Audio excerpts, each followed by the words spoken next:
Api Kilauea di Hawaii kembali erupsi.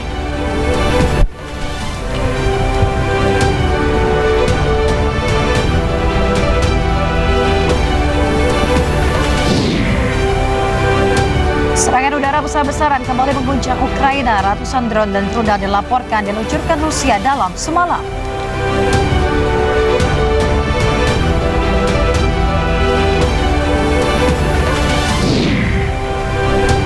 Ribuan guru bentrok dengan aparat warnai gelombang protes besar yang mengguncang ibu kota Meksiko.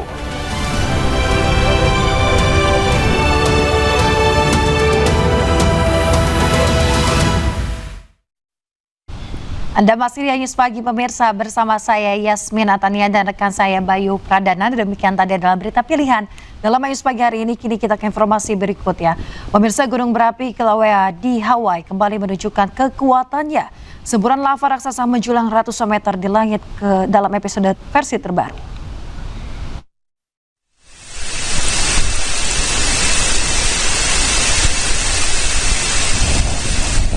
Pemandangan dramatis terlihat di Pulau Hawaii, Amerika Serikat ketika Gunung Kilauea kembali meletus.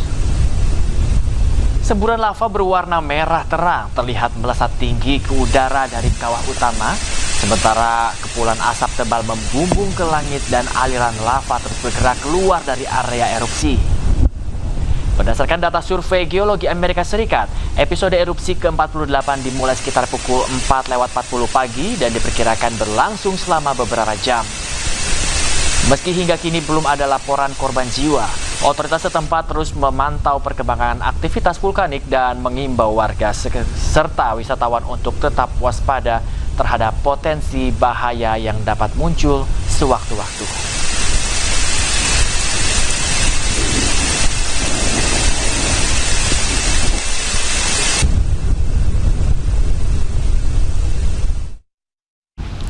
Pemirsa, fenomena cuaca ekstrim langka melanda kota Harbin, Tiongkok Timur Laut.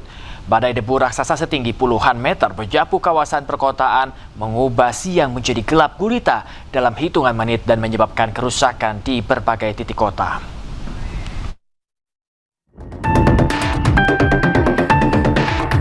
Kota Harbin di Tiongkok mendadak gelap gulita setelah dihantam badai pasir raksasa langka dengan dinding debu setinggi 50 meter yang menelan gedung-gedung bertingkat.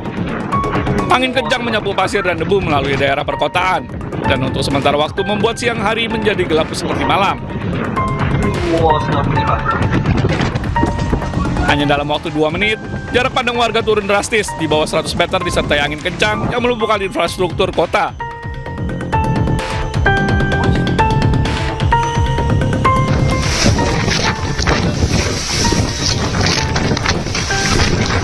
Akibatnya, banyak pohon tumbang di berbagai wilayah perkotaan Harbin.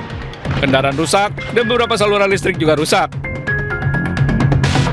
Meski badai akhirnya mereda, warga Harbin masih harus menghadapi sisa debu yang menutupi berbagai area kota setelah cuaca ekstrim tersebut berlalu.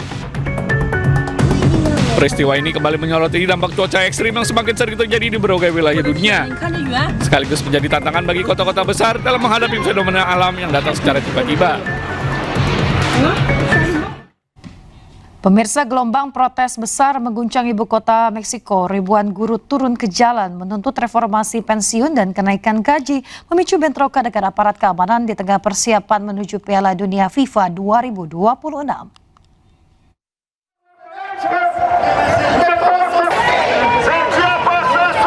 Ribuan anggota Koordinator Nasional Pekerja Pendidikan menggelar aksi mogok nasional tanpa batas waktu di Mexico City.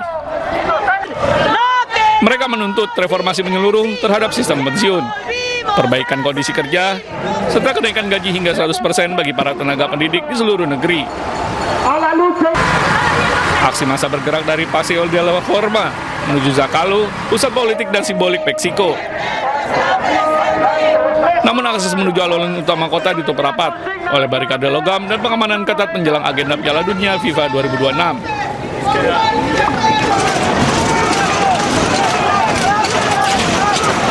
Ketegangan meningkat ketika sejumlah demonstran berusaha menerobos perimeter keamanan menggunakan pipa dan tongkat kayu. Polisi anti huru-hara kemudian merespon dengan menembakkan gas air mata untuk membubarkan massa. 2 guru dilaporkan mengalami luka-luka dalam bentrokan tersebut. El foco del mundo y no podemos decir que en una sede mundialista no pasa nada, que en una sede mundialista todos somos muy felices y que en una sede mundialista nos va a beneficiar su mundial a todos. Pemerintah Meksiko mengimbau seluruh pihak untuk menjaga aksi tetap damai dan mengajak perwakilan serikat pekerja kembali ke meja perundingan guna mencari solusi atas kebuntuan yang terus berlanjut.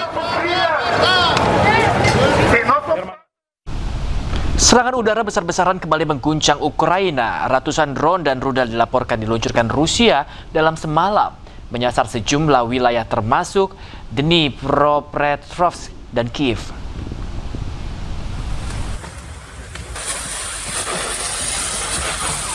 Kerusakan luas terlihat di wilayah Dnipropetrovsk, Ukraina setelah serangkaian serangan udara Rusia menghantam sejumlah kawasan strategis di negara tersebut. Serangan menyasar target-target militer Dnipropetrovsk dan Kiev. Petugas darurat melakukan operasi pencarian dan penyelamatan di tengah bangunan yang runtuh dan kobaran api yang masih membara. Otoritas sempat melaporkan sedikitnya 16 orang tewas dan puluhan lainnya mengalami luka-luka. Tim pemadam kebakaran terus berupaya menjinakkan api, sementara grup penyelamat mengevakuasi korban dari bawah runtuhan dan membawa para korban selamat ke fasilitas medis terdekat. Gelombang serangan terbaru ini terjadi di tengah meningkatkan ketegangan antara kedua negara. Setelah Rusia sebelumnya menuduh Ukraina menyerang sebuah asrama mahasiswa di wilayah LPR yang menewaskan 21 orang. Kita ke informasi berikutnya, pemirsa. Iran mengancam akan hentikan negosiasi dengan Amerika Serikat jika Israel terus menyerang Lebanon. Selain hentikan negosiasi, Iran juga akan ambil tindakan tegas terhadap Israel.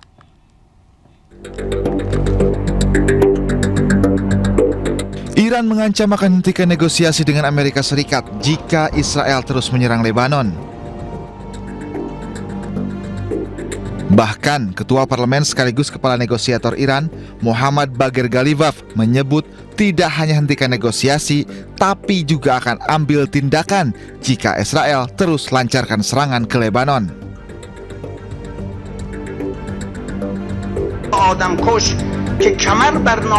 Penegasan Iran ini disampaikan setelah Ghalibaf bertemu Ketua Parlemen Lebanon, Nabih Berri. Dalam percakapannya dengan Berry, Iran inginkan gencatan senjata di seluruh wilayah Lebanon.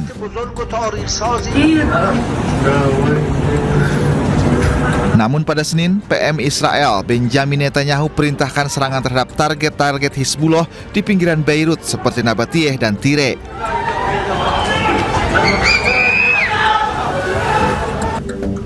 Presiden Amerika Serikat Donald Trump pun mengaku telah meminta PM Israel Benjamin Netanyahu tidak menyerang Beirut dan menarik pasukannya. Trump juga mengklaim Israel Hizbullah setuju gencatan senjata. Namun Hizbullah menolak gencatan senjata sepihak selama Israel masih menyerang Lebanon. Di tengah upaya perundingan Amerika Serikat-Iran, Perdana Menteri Israel Benjamin Netanyahu justru mengancam Iran akan membayar harga mahal. Bahkan Netanyahu memperingati rezim Iran akan runtuh. חורש רעה נגד ישראל שמזימותיו ייכשלו. המחיר שהוא ישלם יהיה כבד ביותר. המחיר שאיראן כבר שילמה הוא כבד מאוד מאוד. היסודות של משטר האימים הזה באיראן נסדקו. הוא לא ישוב להיות מה שהיה, ואני אומר לכם, Pemirsa, kapal cepat Angkatan Laut Garda Revolusi Iran IRGC melakukan patroli di Selat Hormuz. IRGC menyatakan patroli tersebut dilakukan untuk mencegat kapal-kapal yang dianggap melanggar aturan.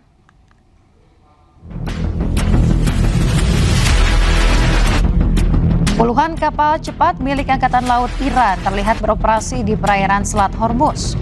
Kapal-kapal cepat ini juga dilengkapi dengan senapan mesin serta peluncur roket. Unit-unit ini bertugas memantau dan juga mengarahkan lalu lintas Selat Hormuz. Mereka diberi wewenang untuk mencegat kapal apapun yang tidak mematuhi peringatan atau melakukan pelanggaran. Hal ini muncul di tengah ketegangan yang masih berlangsung di kawasan Teluk. Iran terus menegaskan kontrolnya di Selat Hormuz dengan memperkuat pengawasan maritim di wilayah tersebut.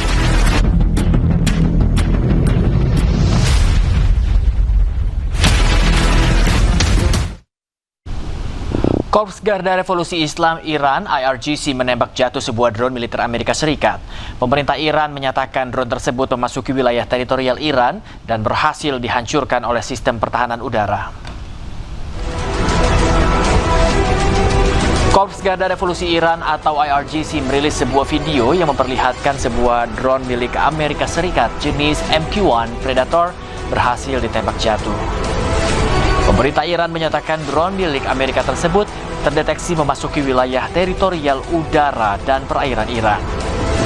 Atas peristiwa ini, pemerintah Amerika Serikat lewat United States Central Command atau CENTCOM menyatakan untuk melakukan serangan balasan terhadap radar serta sistem pertahanan udara Iran di sekitar Goruk dan Pulau Qassim.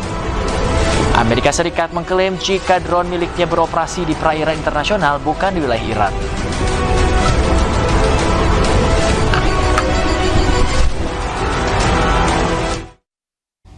Pemirsa, sejumlah warga sipil Iran direkrut dan dilatih oleh intelijen Israel Mossad. Warga sipil tersebut hidup sehari-hari sebagai warga biasa di Iran sebelum akhirnya ditugaskan menyerang target yang telah ditentukan.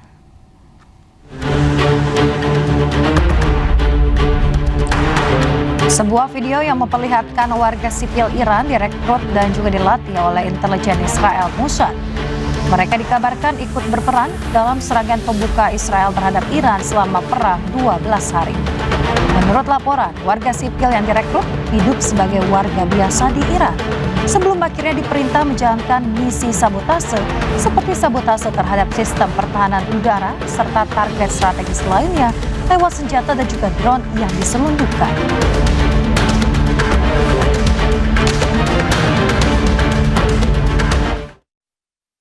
Bandara Internasional Ben Gurion di Tel Aviv dipenuhi pesawat pengisian bahan bakar milik Angkatan Udara Amerika Serikat sebagai persiapan untuk eskalasi dengan Iran. Kérjük, hogy még maradjanak körben. Biztonságüvőkkel kapcsolatban egészen addig még az erre utaló jelzés világítás, repülőgépek a végleges parkban. Sejak konflik Israel-Iran memanas, area Bandara Internasional Ben Gurion dipenuhi pesawat pengisian bahan bakar militer Amerika Serikat. Kepadatan pesawat militer mulai menimbulkan dampak besar bagi sektor penerbangan sipil di Tel Aviv. Situasi ini menunjukkan bahwa konflik modern dapat mengaburkan batas antara fasilitas sipil dan militer. Penggunaan bandara sipil ini menunjukkan tekanan besar yang dihadapi Israel akibat perang berkepanjangan. Kérjük, hogy majd óvatosan viselkedjen csomagtárolókat, nehogy bármi kessen és sérülést okozzon, illetve nézzenek szétüléseik környékén, nehogy bármilyen személyes tárgyat